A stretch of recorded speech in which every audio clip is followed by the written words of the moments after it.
After a 12-hour train ride through a snowstorm, just to surprise my parents on their 40th anniversary, I walked into something I wasn't supposed to hear. My husband's voice, laughing, mocking me. And that was just the beginning. Turns out the man I loved had been bleeding me dry, financially, emotionally, for years. Ever been betrayed by the one you trusted most? Before we begin, what time are you listening and where from? Drop a comment below. I'd love to know who's on this journey with me. After nearly 12 grueling hours on a storm-lashed train from Providence to Springfield, I stepped onto the snowy platform feeling like a half-frozen rag doll. The wind barreled across the station with the force of a freight train, slapping my face and cutting through my wool coat like it was paper. My fingers had long since gone numb. The cake box I clutched in both hands trembled from the cold, or maybe from nerves. Either way, I was barely holding it together. But underneath the exhaustion, I carried something fragile. Hope. It was my parents' 40th anniversary. 40 years of love, forgiveness, sacrifices, and secrets. And they'd made it. I had grown up watching them weather storms, emotional ones, financial ones, and never once did they let go of each other's hands. To honor that, I thought I'd surprise them a day early. I hadn't been home in a while. Things with Silas had been complicated. Distance between us had grown so gradually, I didn't notice it until the silence at dinner stretched longer than the meal. So I thought, maybe being around love that lasts would remind me what it's supposed to feel like. I didn't tell anyone I was coming. Not my parents, not Silas, especially not Silas. He had plans to meet his brother Grant this weekend anyway, or so he said. My ride couldn't get down the hill, plows hadn't touched the street yet, so I hiked the last 2 blocks, my boots crunching through fresh snow. The air smelled like frozen metal and pine. I felt like a ghost floating through my childhood neighborhood. The porch light was on when I reached the house. Warm yellow light spilled from the kitchen window, casting long shadows over the driveway. For a second, I smiled. Home. I used my old key to quietly open the side door, careful not to drop the cake I'd special ordered from that bakery my mom always raved about. I figured I'd sneak in, set the cake on the table, and yell surprise. It was the kind of thing she'd gush about for weeks. Something simple, but meaningful. The second I stepped inside, warmth rushed over me, and so did their voices. Laughter. Not my parents, not soft family talk. It was male, careless, deep. Silas. And Grant. I stayed still in the hallway, adjusting my grip on the box. I was about to call out when I heard my name. "She still believes anniversaries matter," Silas said with a low chuckle. "She probably thinks showing up with cake is some grand gesture." Grant's voice followed, soaked in condescension. "She's a sentimental idiot, man. You've got her right where you want her. Just keep her in that bubble." I didn't breathe. Not a sound escaped me. Their words filtered through the doorway like poison. "She's loyal," Silas went on, tone sharpening. "That's the thing. She'll forgive anything if you look sorry enough. You just have to bleed her slow." I thought I'd misunderstood. Grant replied, "If she ever finds out, you do what you always do. Cry, blame stress, flip it on her. Hell, she's probably already blaming herself for whatever you're doing." Then came the sound that broke me. Their laughter. Sharp, echoing, cruel. My name became a punchline in a room I thought was mine. I stared down at the cake box in my hands. My arms suddenly felt weak. The box dropped. It hit the hardwood floor with a dull, tragic thud. I didn't even hear it splatter. What I did hear was the silence that followed in the kitchen. Then, footsteps, muffled, hesitant. But I didn't wait. I turned around and walked out the same door I came in, snow rushing into my boots. My legs moved on their own. I didn't slam the door. I didn't scream. I didn't cry. I just moved through the storm as if it would wipe the last 10 minutes from my memory. It didn't. The snow got heavier as I walked, soaking through my jeans. I passed the park where I used to ride my bike as a kid, the church with the crooked steeple. My mind reeled, flipping through every memory of Silas with fresh eyes, his deflections, his absences, the times I apologized when I didn't know what I'd done wrong. I stumbled into a roadside inn on the far side of town, one of those places with flickering neon signs and cigarette-scented lobbies. Paid in cash, signed the logbook under a fake last name I hadn't used since college. When I got to the room, I sat on the edge of the bed and stared at the wall for what felt like hours. The heating unit rattled to life. My phone buzzed in my coat pocket. I didn't check it. Instead, I turned it off. There were no excuses that could explain what I'd heard. No apology that could unbreak what had just shattered. But the worst part, the part I hated myself for, was that some part of me still hoped he didn't mean it. Some small, pathetic corner of my heart wanted to believe I had misunderstood, that they were joking, that I was tired, frozen, wrong. But I wasn't. And that hurt worse than the betrayal. Instead of crying, I pulled the hotel notepad toward me, its cheap pages thin and off-white. I began writing, not to make sense of what I heard, but to survive it. The words didn't make the pain disappear, but they gave it shape. And shape meant control. The morning after felt like moving through wet cement. I checked out of the inn just after sunrise and boarded the earliest train back to Providence. I didn't go home right away. I wandered into a cafe 2 blocks from our house, ordered a coffee I didn't drink, and stared out the window for 30 minutes. My mind kept circling back to one thing. Did he mean every word? Or was it all some sick performance for Grant? By the time I let myself into our house, I'd stopped caring about the answer. Silas wasn't home. That didn't surprise me. His calendar had a boys' night marked for the weekend. The house was just as I left it. Throw pillows neatly arranged, a candle half burned on the console table, a vase of wilted flowers. I dropped my coat over the banister and walked straight to the office. If he thought I'd be too emotional to ask questions, he clearly forgot who he married. I opened the laptop, logged into our shared banking dashboard, and clicked through our accounts. The usual numbers stared back at me: grocery bills, streaming services, one big restaurant tab in Grant's name from a few nights ago. Then I saw it. Under loans and liabilities, a $30,000 personal loan, approved 2 months ago, under my name. My stomach dropped. I opened the document, scrolled to the bottom, and stared at the signature. My name in my handwriting, except not. It was too clean, too round, the curves too perfect, like someone had practiced on lined paper. I never signed that loan. My breathing became shallow. I double-checked the approval email tied to my address. Whoever had done this had access to everything: our bank, my inbox, my tax records. The realization burned hotter than anger. It was betrayal with a paper trail. My chest tight, I began printing. Every loan detail, every email, every date. I organized everything into folders and saved backup copies onto a USB drive. I'd had students cheat on term papers more convincingly than this. I walked into the kitchen, poured myself a glass of water, and let it sit untouched. Needing a break, I picked up my phone and opened social media, more out of habit than curiosity. But what I saw there struck a different nerve. A photo. Silas, at a crowded table. Grant next to him, flanked by others I vaguely recognized. Laughter frozen in time, sparkling wine mid-toast, a caption read, "Freedom tastes sweet." Hashtags, #NoChains, #FreshStart, #Cheers to this. People commented with flame emojis and inside jokes. Not a single mention of me. Not one person asked, "Where's Rowena?"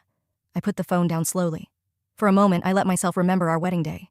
The sound of my mother's voice during her speech. Love means staying, especially through the storms.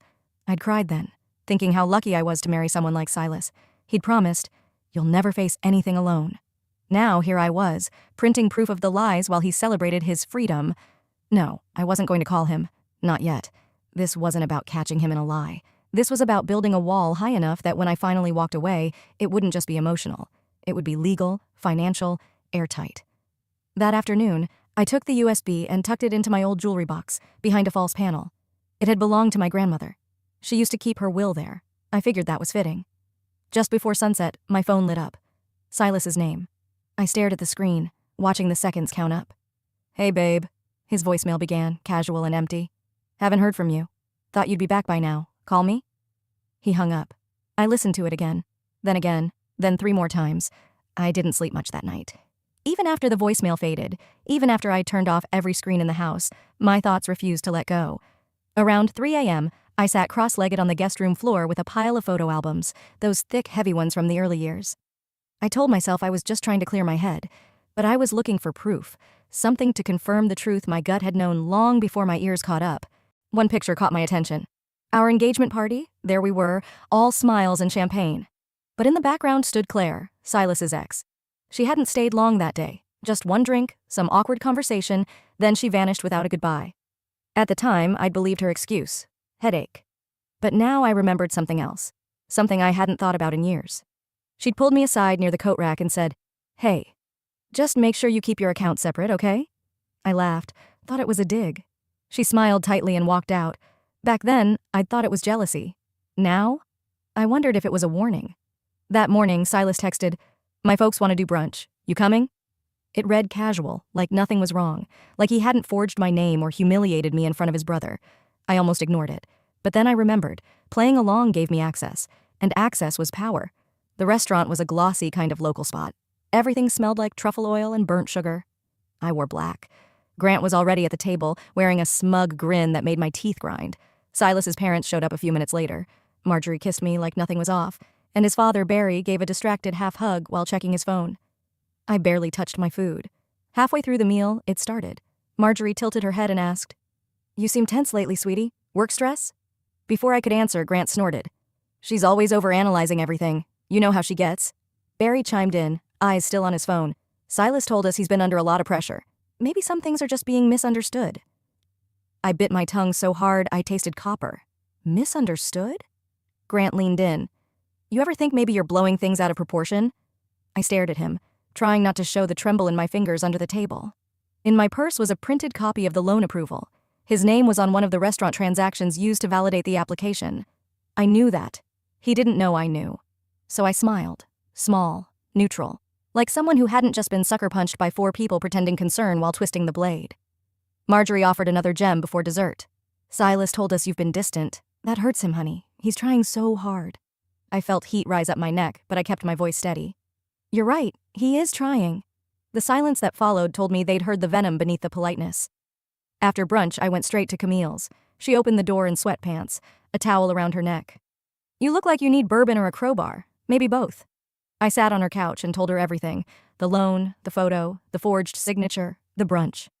Camille didn't flinch. Instead, she leaned back and said, Rowena, they've been making you feel crazy for years. This isn't new. You're just finally waking up. That's when I cried. Not loud, not broken, just steady, quiet tears that soaked into her throw pillow while she rubbed my back. You're not crazy, she said. You're just seeing the full picture now. By nightfall, I had calmed enough to think clearly. I made 3 sets of everything. Digital copies, printed documents, time-stamped photos. 1 copy went into Camille's safe. The second into a locked drawer in my office at school. The third, I slid into the hollowed-out back cover of an old copy of Wuthering Heights on our living room shelf. Silas never touched the classics. As I closed the book, I heard my phone buzz again. Another voicemail, another performance. But I didn't listen this time. I didn't need more words to know who he really was. I had made up my mind before the sun came up. No big fights, no screaming match, just the sound of a zipper sliding closed. Silas had left early to meet Grant for a gym session and brunch. The house was quiet, still dim in that soft Saturday morning light. I stood in our bedroom doorway with an open suitcase on the bed. It had been years since I packed for anything other than a weekend conference or family trip. But this was different. This time, I wasn't packing to leave. I was packing to reclaim space. I chose my steps carefully. The green sweater from the Vermont trip? Mine. The scarf my sister gifted me? Also mine. I didn't touch the drawer with our shared winter gloves. I left the anniversary quilt folded at the foot of the bed. Not because it meant anything anymore, but because it didn't. I reached under the bed for the jewelry box with the false panel. The USB was still there. Next to it, my grandmother's silver watch, the one I wore on our wedding day. I clasped it onto my wrist without hesitation. Some things were meant to stay with you. As I moved through the house, I erased pieces of myself. Not all, just enough. I took my framed diplomas from the hallway but left the family portrait from the Bahamas trip.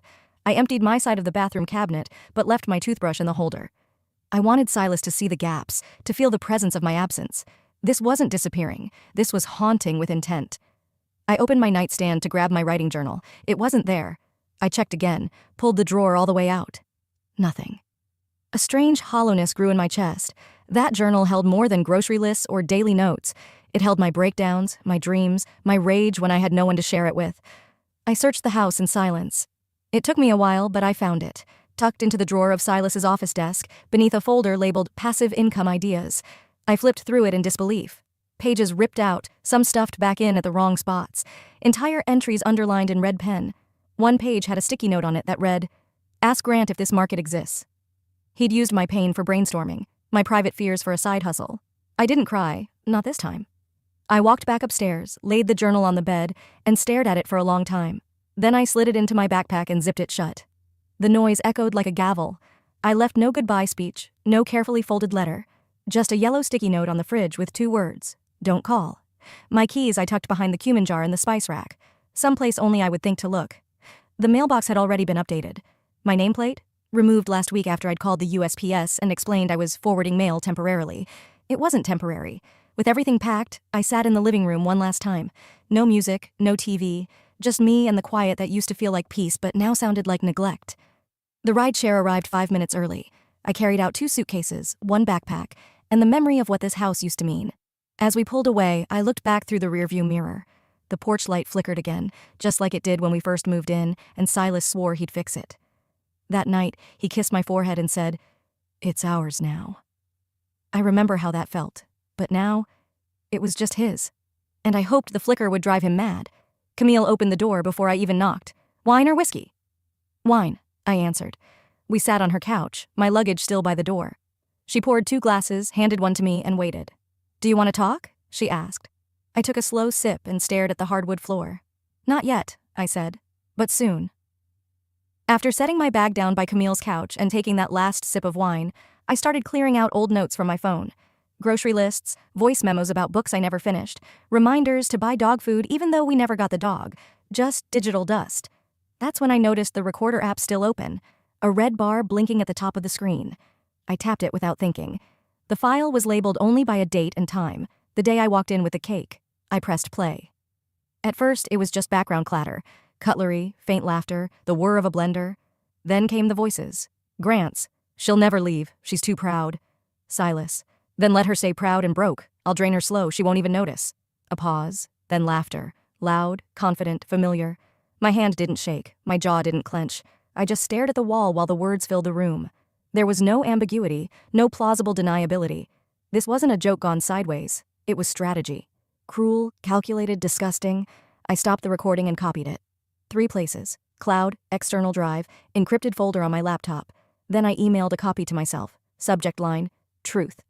When I walked into the kitchen, Camille looked up from the sink. You okay? I handed her the phone. Listen. She played it once, no questions. Then a second time, slower. She didn't blink, didn't speak until the very end. He said that to his brother, about you. I nodded. You need a lawyer. Not later, now. I nodded again. While she poured coffee, I sat at the counter Googling names. I didn't need dramatic, I needed effective, quiet, sharp, strategic. That afternoon, I drove to Springfield. My parents' house still smelled like lemon wood polish and Sunday roasts. My mother opened the door with that worried, pursed lip expression she always wore when someone cried during a holiday. I hugged her longer than I expected. She didn't ask anything, just led me to the kitchen, made tea, and waited. I need to play you something, I said. She glanced at my father, then back at me. I hit play. My mother went pale. My father didn't move until the recording ended. Then he stood up without a word and disappeared down the hallway. A moment later, he returned with an old lockbox and set it on the table. I used these guys when my business partner tried to cheat me out of land rights in 03, he said, flipping open a leather folder. They're discreet, but brutal when they need to be. My mother reached across the table, gripped my hand. You're not alone, baby. I think that hurt more than the betrayal, realizing I'd been walking through it alone by choice. Out of embarrassment, out of fear. That ends now. The next morning, I made the call. Attorney Shelley Marks. Appointment set for Thursday. When I tried to offer to cover the retainer myself, my father cut me off with a look. You gave that man 7 years. You owe him nothing more. For once, I didn't argue. That evening, I curled up in Camille's guest room with my laptop. I wasn't doom-scrolling or analyzing his financials again, just breathing, slowly, intentionally. Then I checked my email. One new message. Subject. Where the hell are you? You're making me look bad. No greeting, no concern, just image control. I stared at the screen for a full minute before closing the lid. Good. The alert pinged just after breakfast. I was pouring coffee at Camille's counter when my phone buzzed with a notification from the bank. Loan verification status, delayed due to missing documents. I froze mid-pour. Missing documents? No. Everything had been submitted 2 days ago, digitally and in print, by Shelley's paralegal herself. I tapped the notification open, quickly scanning the vague update before calling Shelley's office. Her assistant patched me through almost immediately. They're stonewalling us, Shelley said, voice clipped. Your request for verification, somehow it never made it into the review queue. I followed up myself. Turns out someone in their risk management team flagged it for internal review. My chest went tight. Internal review? Someone with influence delayed it, probably Grant, she said, not sugarcoating a thing. He used to be a finance officer, right? I nodded, jaw clenched. For 2 different banks. Well, he knows exactly how to cause a paper jam without leaving fingerprints. I could hear her typing furiously on her end. But let me be clear, Rowena. We're not stopping. I've been in nastier fights with cleaner opponents. I leaned against the counter, watching Camille's dog snore in the sunbeam near the sliding door. So we fight harder, I muttered. That's exactly the mindset I need you in, Shelley replied. Don't back down.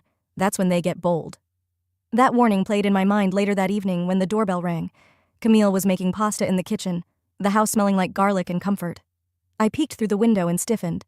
Silas. He stood on the porch with a crumpled hoodie and a bottle of something half-drunk tucked in his coat pocket. His eyes were bloodshot. His balance, questionable. Camille opened the door before I could stop her. Silas? I just want to talk to her, he slurred. She won't answer my calls. Because she doesn't want to talk, Camille replied, calm but firm. Now's not the time. She's still my wife. At that, I stepped into view behind Camille. No, Silas. You gave up that title the night you and Grant decided to plot your little insurance scam. His eyes darted to mine. You don't understand. He twisted what I said. I tilted my head. He recorded it? Silas blinked. What? Never mind, I said. You need to leave. Now. He took a sloppy step forward. You still love me? This can't be how it ends. Camille lifted her phone and tapped the record button. It beeped, obvious and intentional. You're drunk. You're not here to talk. You're here to manipulate, she said. He turned to her. What is this, a setup? You think you're better than me? I stepped aside and pointed to the hallway. You have 10 seconds to leave before this becomes a police matter. He laughed, bitter and broken. You think you're gonna win? You think that recording means anything? I made you. I walked past him slowly, deliberately, and locked myself in the guest room without another word. The next morning, I filed for a temporary restraining order. Camille helped me type out the report while sipping her second coffee, the scent of hazelnut and resolve strong in the air. I sent the audio file to Shelley and uploaded a backup to the cloud under a folder labeled Escalations. This wasn't about reconciliation anymore. It was containment. I realized something as I signed the last page. Silas wasn't sorry. He was scared. And that made him more dangerous, not less. Around lunch, another voicemail arrived. It was Grant. You're gonna regret this, he said, voice low and venomous. You think you're some kind of martyr? Watch what happens next. I played it twice, saved it, labeled it, Evidence 002. Then I opened my own recording app and hit record. My voice was steady. This is Rowena March. If anything happens to me, my attorney has copies of everything. This is me taking control. I looked up at Camille, who stood in the doorway with folded arms and a knowing nod. It was time they saw what I could really do. I hadn't planned to check my messages that morning, but when my phone vibrated on Camille's counter and a familiar name flashed across the screen, one I hadn't seen in months, I paused. The message was short, blunt, from Monica, a former colleague of Silas's. You didn't hear it from me, but something's happening at his firm. Check today's HR bulletin. I opened my laptop. The internal memo was already circulating online. A formal notice about a pending investigation into financial discrepancies, unauthorized access to client funds, and falsified records. Silas's name wasn't in the headline, but the details were unmistakably his territory, his top clients, his dates. I stared at the screen, then leaned back in my chair. The silence in Camille's apartment felt different now, not like a shelter, but a war room. Something in the walls themselves had shifted. He was unraveling. Later that afternoon, I heard Camille swear softly from across the room. She'd opened her email and froze mid-sentence. What is it? I asked. She didn't answer right away, just turned her laptop to face me. Back off. You're in over your head. You're not bulletproof either. G. Grant. He had emailed her directly, threatening her, plain and simple. But what he didn't know, what he never factored into his calculations, was that Camille wasn't like me. Camille didn't hesitate. She already had her contact at the precinct on speed dial. Within minutes, she'd forwarded both the voicemail and the email to a detective we trusted, the same officer who'd walked her through filing the initial restraining order. By the time the sun went down, an official investigation into Grant's intimidation was opened. She exhaled hard after sending the message. That man thinks everyone's bluffing, she said. But not this time. I nodded. They thought silence meant weakness. Camille raised her glass. Let's teach them different. The next day, she filed a formal complaint with the state bar. The recording of Silas's drunken visit was submitted alongside Grant's message. Camille's statement was strong, calm, irrefutable. No melodrama, just facts. Meanwhile, I met with a human resources investigator at Silas's firm. They'd called, requesting clarification on several entries in his client logs. Apparently, someone had flagged inconsistencies weeks ago, but the audio file I'd provided was the tipping point.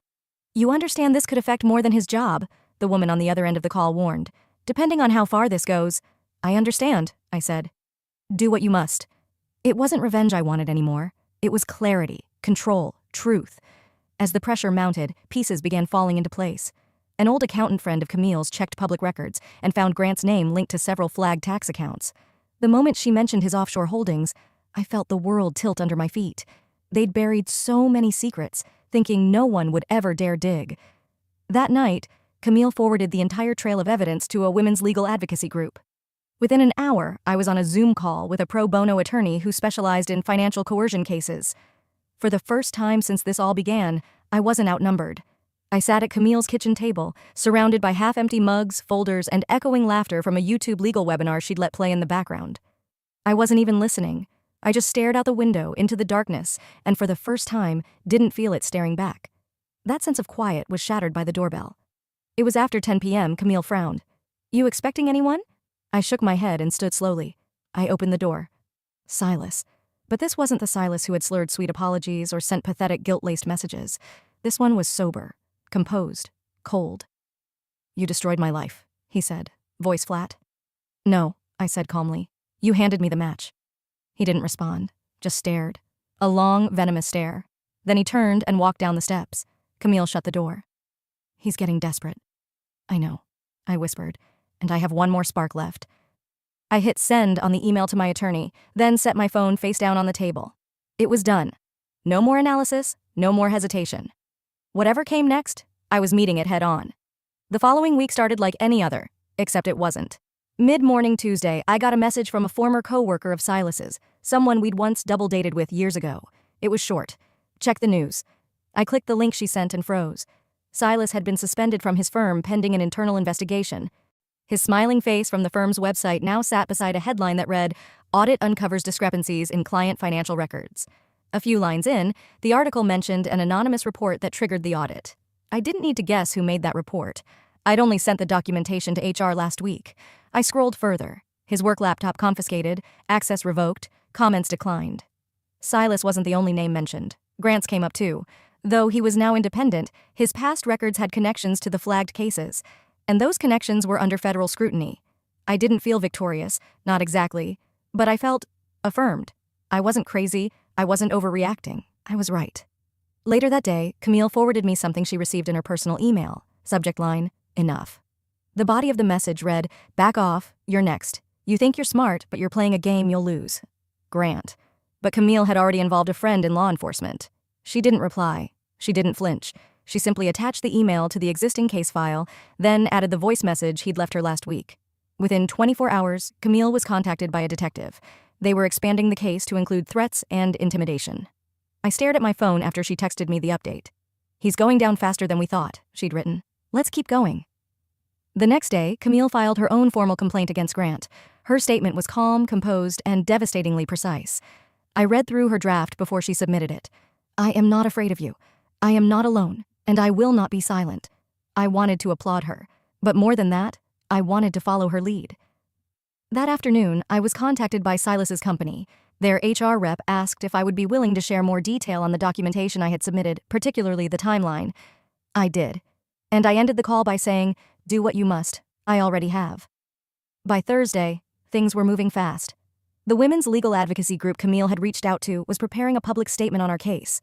They offered pro bono services to help consolidate everything we had gathered, emails, texts, recordings, bank documents, into a clean, prosecutable narrative. I sat in Camille's living room with a steaming mug of tea, watching my world bend but not break. I didn't cry, I didn't laugh, I just breathed. Then Friday evening came. The doorbell rang at my parents' house just after 7. I had been staying with them again temporarily while working remotely. My father answered first, then stepped back as Silas's figure emerged in the hallway. He didn't look panicked. He didn't look broken. He looked cold. "You destroyed my life," he said flatly. I stood from the dining table, walked to the entryway, and stopped a few feet in front of him. "No," I replied, voice level. "You handed me the match." For a moment, he looked like he might say more, but he didn't. He turned around and left. The door clicked shut behind him. Link to next chapter. Some endings aren't about closure. They're about beginnings. I didn't move far, just enough. Just enough to start again without having to forget who I was. The new apartment wasn't much, but it was mine. A second-floor walk-up near the Providence riverfront, with squeaky hardwood floors and just enough light to make mornings feel like a fresh page. I unpacked the last of my boxes one Sunday afternoon, tea mugs, my mother's recipe book, and a calendar I used in my classroom that still had Silas's scribbled reminders from years past. I erased them one by one. Not out of anger, out of release. The first few weeks felt like learning how to breathe again. My mornings began with coffee on the small balcony, a blanket over my lap, the scent of fresh river air. I graded papers, watched the neighborhood kids walk to school, and taught without the weight of invisible eyes judging me at home. I smiled more. I laughed at things that weren't bitter. I journaled again, not to survive, but to understand. Camille came by one evening, a bottle of wine in one hand and her laptop in the other. "Grant's name just hit the local news," she said, tossing her bag on the couch. "Fraud case is public. You should see the comments." I didn't ask to read them. I didn't need the noise. But I was grateful. For her. For the silence that had spoken louder than every confrontation I ever tried to avoid. "You know," Camille added as we poured glasses, "the way you handled this, it's louder than shouting. It's strength." I nodded. "It didn't feel like strength most days." She smiled gently. "That's exactly why it was." A few Saturdays later, I walked through the farmer's market downtown. The scent of fresh basil, sourdough bread, and oranges filled the air. It was peaceful, until I saw him. Silas. He was standing by a vendor, thinner, his hair messier than I remembered. No one clung to his side, no phone in hand. He looked older. Not from time, but from consequence. We locked eyes for a moment. He gave a nod, tentative. "I hope you're okay." "I am," I said, and I meant it. He didn't follow. He didn't try to explain, and I was thankful for that small mercy. Later that night, I sat on the balcony with a blanket and a journal. I wrote a letter I'd never send. "You made me question my memory, my instincts, my sanity," I scribbled. "And for that, I'll never thank you." Then, after a long pause, I added, "But I also survived, and that matters more." I tore the page from the binding and burned it in an old ceramic dish. I watched the flames curl the edges into ash, and for once, I felt nothing but calm. Weeks passed. My life settled into its own rhythm. I taught a new unit in class, resilience in literature. We read novels that spoke of storms and healing. One of my students raised her hand one afternoon. "Miss Hart," she asked, "do you think it's really possible to start over after something bad?" I smiled. "Yes, but you won't be the same afterward, and that's the point." As the room filled with thoughtful silence, I felt something click into place.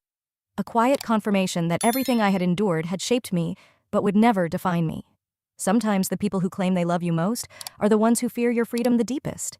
And sometimes it takes losing everything to realize they never gave you anything real to begin with. I ended the day like I had so many lately, with tea, a pen, and my mother's recipe book. I slipped the final USB drive inside, in the space where the family banana bread recipe used to be. This wasn't about revenge or memory anymore, it was about legacy. Sometimes it takes a storm to see who was never sheltered to begin with. Sometimes, walking away isn't a sign of weakness, it's the first real step toward healing. Rowena didn't fight to get even, she fought to get free. And maybe that's the quiet truth behind so many stories we never hear out loud. Strength often looks like stillness, and peace is the loudest victory of all. What would you have done in her shoes? Have you ever had to choose yourself, even when it hurt? Let us know in the comments. We read everyone. And if this story moved you, inspired you, or simply made you think, don't forget to like, subscribe, and hit the bell so you never miss what comes next. More real stories, more powerful voices, right here.